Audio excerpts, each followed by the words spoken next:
What's up, y'all? This is Tyron here at The Journey.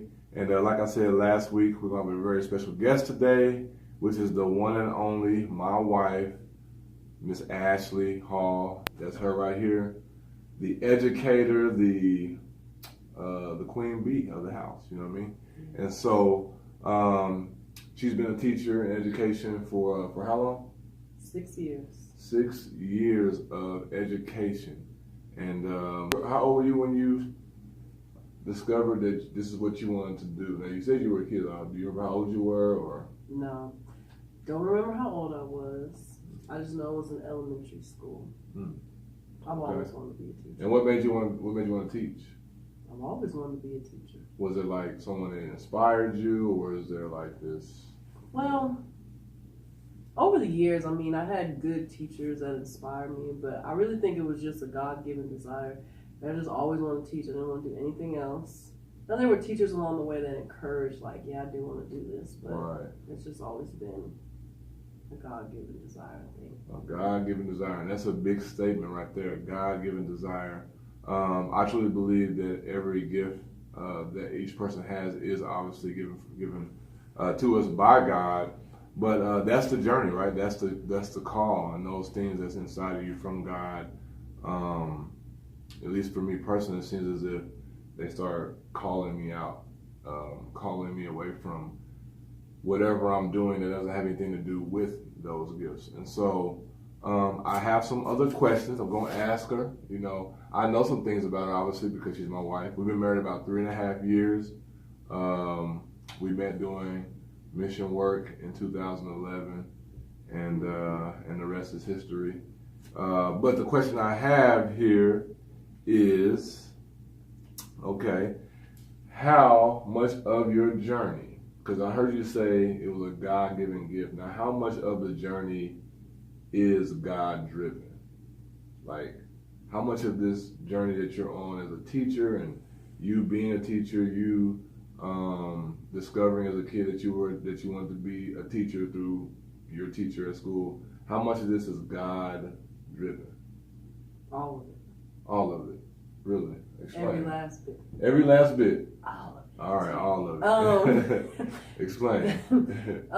Because everything has to do with God, at least, well, I think in everybody's life, but I'm just going to speak personally from my life.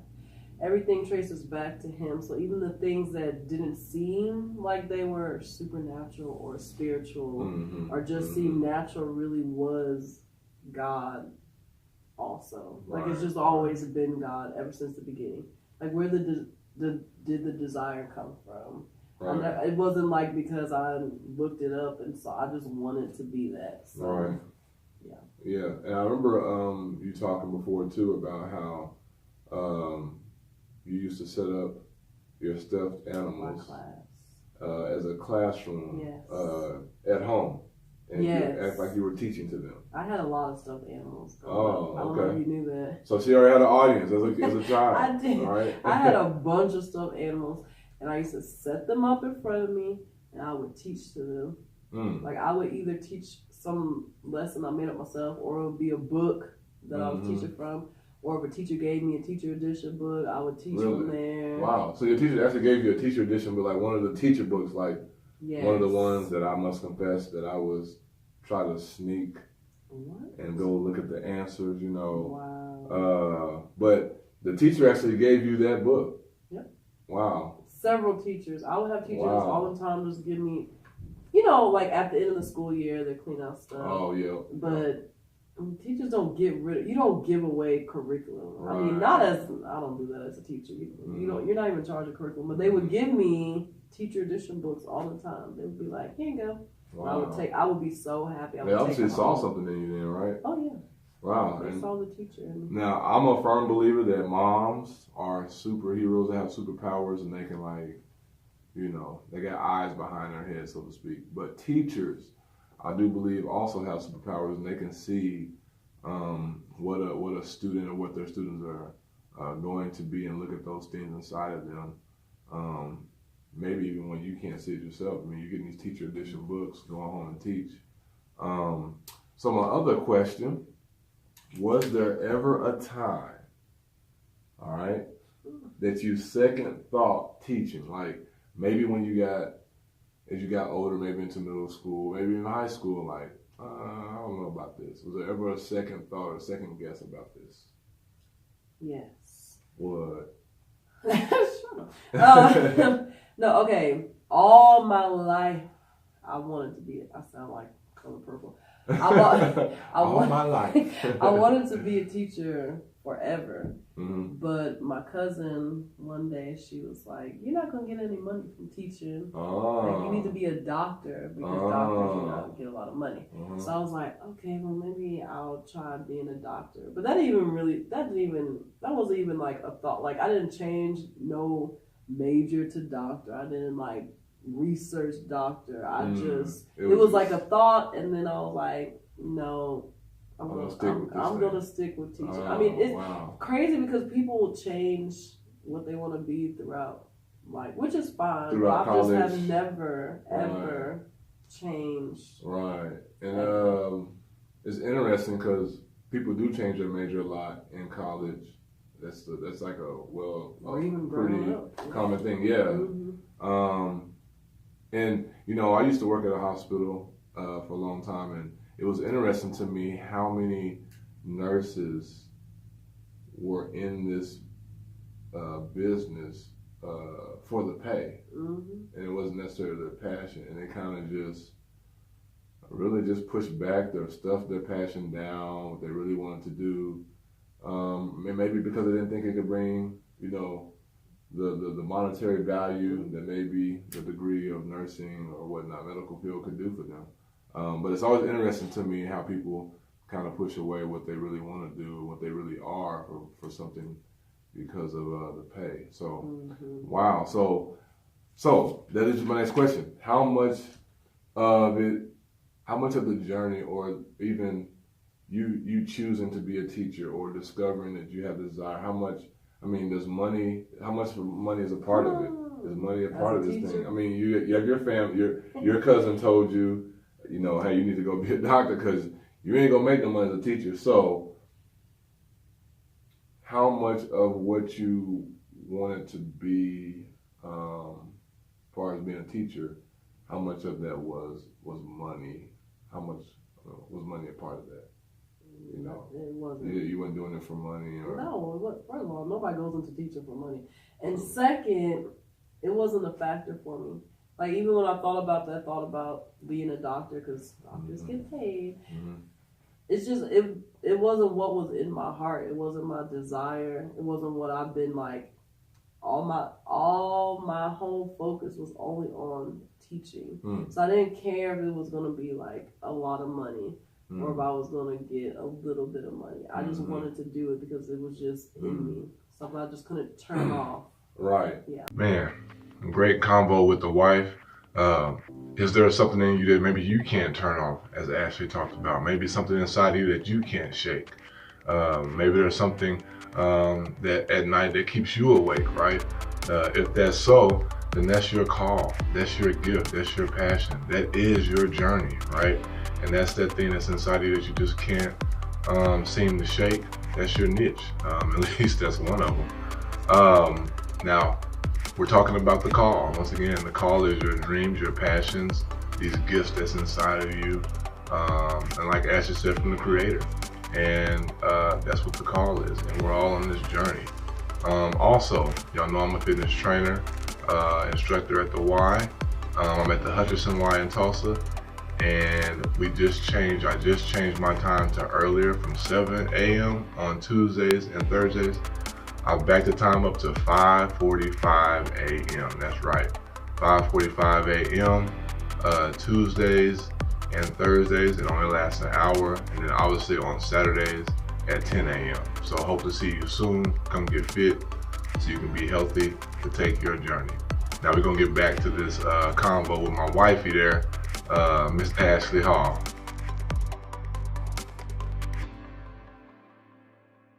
And I will say, when I first met her, she was not teaching. She was actually finishing up school. I think you were in like your last semester or something like that.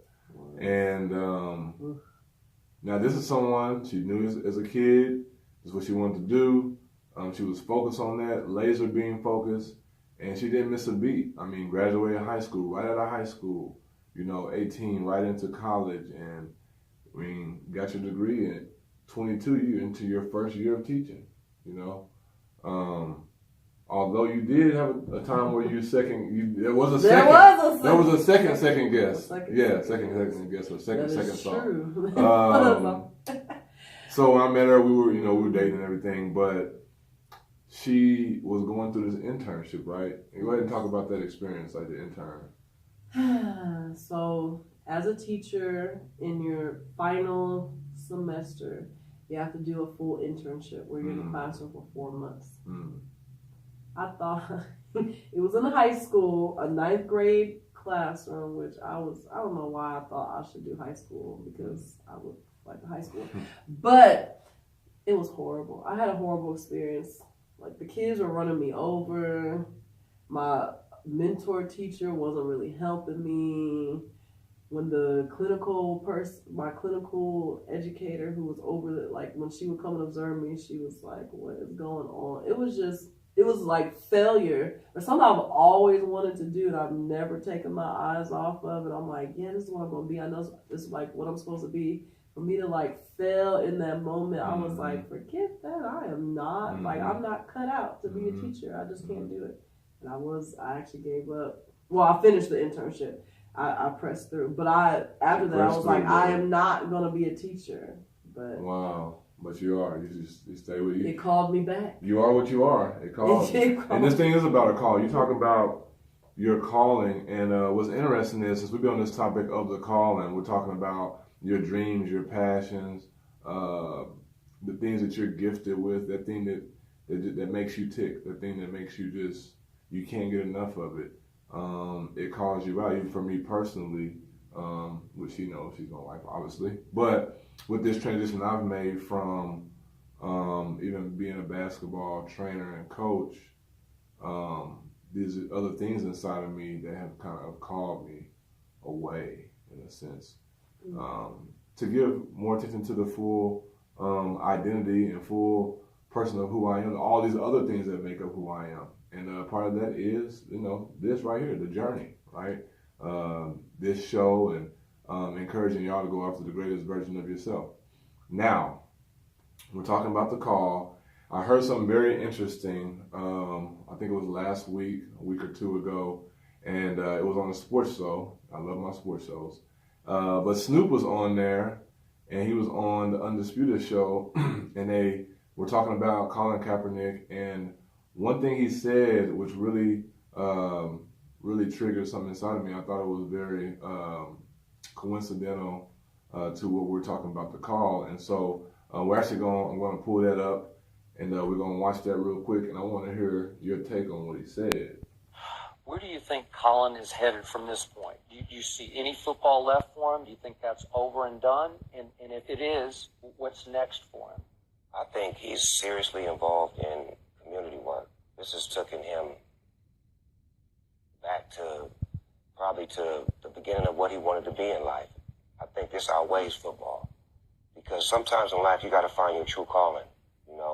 Me as a rapper, but football coach is my true calling. Yeah, it is. And sometimes you got to get to that to get to that. Can you describe what you got from that? He talks about, he was a rapper, but his calling is a football coach. He does coach kids and things like that. But he said sometimes you gotta get to that to get to that. I don't know if you understood his lingo there. But what do you think? What do you think about that? Well, I think it's interesting because I keep hearing about people say they got somewhere, but then they really weren't supposed to be in. They were supposed to be in that place, but something was used just to get them to that place. You know what I mean? And so, but I'm thinking why do we even have to get called to somewhere to get to the actual place we need to get to? Is there a way to just go straight forward, go straight through and get to where you're supposed to be? So that's just my first thought when I hear that. Well, I think, for me, It's kind of like Thor, right? It's like like in the movie Thor. You know, it's like she has this crush on Thor. I don't fit Thor's description, as y'all can see, but I made it. You know, but in the Thor movie, you know, he has that scene. For those of y'all who haven't seen it, I'm sorry to ruin it for you. But he has it's the scene where he's getting destroyed and the hammer's right there, and his hammer is broken. His hammer is destroyed. He lost his hammer pretty much, and he has this scene where his dad is like, or he's asking his dad, "I need my hammer to continue to be powerful like I am," and his dad responds to him, "You're the Lord of Thunder, not the Lord of a hammer." And he goes on to say the hammer was just to focus your power. And I think sometimes, like what Snoop was saying, it took that to get to that. It took, you know, maybe for him to rap to get to a place of where he can give everything to coaching, which is his call. I also heard, you know, Jay-Z said too before, I think like a couple weeks ago, he talked about you can't confuse your job with your call, with your purpose, right? And so I think at times when we go through that path of maybe not necessarily doing what, it seems like we're not doing something that's really our call, but I believe God can use that, and he does use that to train us for the call. It kind of transitions us into the call. And so for me, I think basketball was something that it taught me how to focus on something. And so I can take that same principle that I focus with in basketball and focus that in these other areas that I'm gifted in as well. And so I think that you can definitely, God can definitely use those things to train you to that. It's like, you know, it's like the Karate Kid, you know. It's like on waxing on and waxing off. Is this really a martial art? But it's actually, you know, teaching him an art to get him ready for the art, right?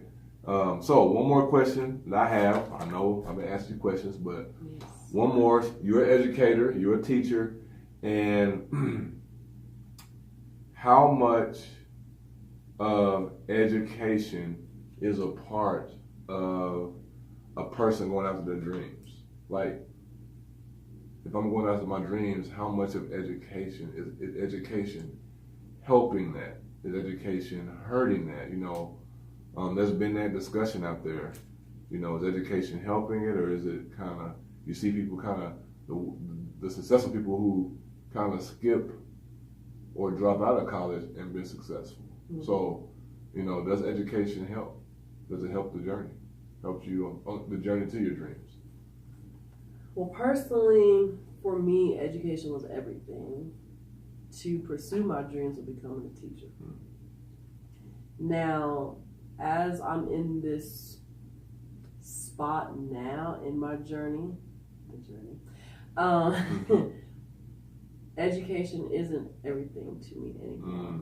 A different education is everything to me now. So like my spiritual education, I really don't want to call it education, but in a way it is the Holy Spirit teaching me. Right. But yeah, it played a big part. It was everything. I couldn't have got to this point without education, the natural. That's good. But now in this part of my journey, I'm ready to kind of leave that part of education behind and move into a different education, which is a spiritual education. Things that can't be taught with just mind. Everything cannot be intellectual and logic, which I like to live in, but everything is not like that in life. So that is where I'm at in my journey. And I think at some point as you you know, I was listening to a little bit of Eric Thomas earlier, and he was saying how I was listening to the Guru joint, which is he's famous for that whole story, but